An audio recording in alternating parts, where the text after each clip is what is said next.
আমার কাছে যদি কেউ জিজ্ঞাসা করে যে, "আপু রোজ মেকিং এর ক্ষেত্রে আপনার সবচেয়ে ফেভারিট নজেল কোনটা?" তাহলে মনে হয় আমি চোখ বন্ধ করে বলব যে ১০৩ নাম্বার নজেল। ভাই এই নজেল দিয়ে যে এত সুন্দর রোজ হয়, মানে কি বলবো খুবই পছন্দ। জানি না আমার একারই ফেভারিট কিনা বাট আমার মনে হয় এই নজেলটা অনেকেরই ফেভারিট। কারণ এটা দিয়ে কেউ চাইলে একেবারে ছোট রোজও করতে পারবে, আবার কেউ চাইলে একটু বড় সাইজের রোজও করতে পারবে।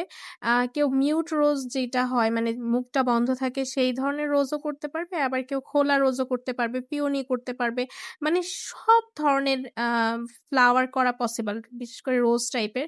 আবার কেউ চাইলে চেরি ফ্লাওয়ার করতে পারবে। সব ধরনের ফুল করা যাবে এই একটা নজেল দিয়ে। তো কেউ যদি বেসিক নজেল হিসেবে রোজ মেকিং নজেল হিসেবে কোনো নজেল রাখতে চায় তাহলে আমি মোস্টলি সাজেস্ট করব যে ১০৩ নাম্বার নজেলটা যেন রাখে। কারণ এটা এত ভালো একটা নজেল। যেকোনো ফুল এত সুন্দর হয়, এত সুন্দর করে মেক করা যায় এই নজেলটা দিয়ে।